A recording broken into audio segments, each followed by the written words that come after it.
Hey guys, good morning. কেমন আছো তোমরা? তো সকাল সকাল সমস্ত কাজ কমপ্লিট করে বসেছি একটু চা নিয়ে।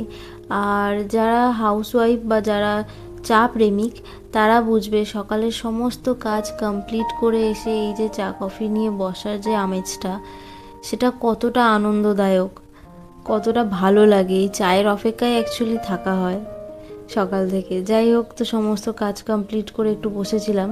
তো বিকালে আমাদের বাগানের দিকে একটু এসেছিলাম, তো দেখলাম এই গাছটাতে প্রচুর ফুল ফুটে আছে। বেশ কিছু টমেটোর চারা দিয়েছি এখানে। জানি না হবে কি গাছ, তবে শক্ত হয়।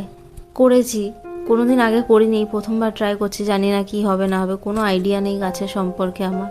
যাই হোক, এখানে চা বসিয়েছি।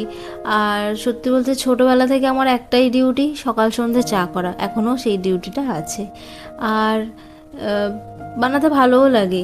যাই হোক, তো শীতকাল বলে আমরা একটু গুড়ের চা খাচ্ছি। আর সত্যি বলতে গুড়ের চাটা খেতে খুব ভালোও লাগছে। কাপের মধ্যে একটু করে দিয়ে দিচ্ছি। আর চায়ের মধ্যে দিচ্ছি না, তার কারণ হচ্ছে আমার যেন মনে হয় চায়ের মধ্যে দিয়ে দিলে স্বাদটা যেন, মানে ওর গুড়ের যে সেন্টটা সুন্দর, সেটা নষ্ট হয়ে যায়। তো যার জন্য চায়ের মধ্যে দিচ্ছি। আর সত্যি বলতে গুড়ের চাটা খেতেও খুব ভালো লাগে, যেন শেষ চুমুকে একটা আলাদাই টেস্ট পাওয়া যায়। তো তোমরাও পারলে ট্রাই করো, খুবই ভালো লাগে।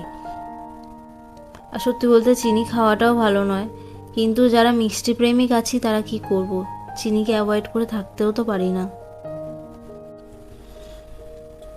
তো যাই হোক, ও মনে হয় অফিসে টিফিনে ইডলিটা নিয়েছিল, সেটাই খায়নি, বাড়ি নিয়ে চলে এসেছে।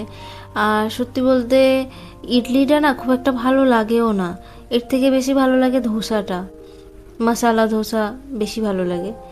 যাই হোক, তো এই টিফিন খাওয়ার সাথে সাথেই আমি আমার ব্লগটা শেষ করছি। যদি আমার ব্লগটা ভালো লেগে থাকে লাইক করবেন, সাবস্ক্রাইব করবেন। টাটা, বাই বাই, ভালো থাকবেন, সুস্থ থাকবেন।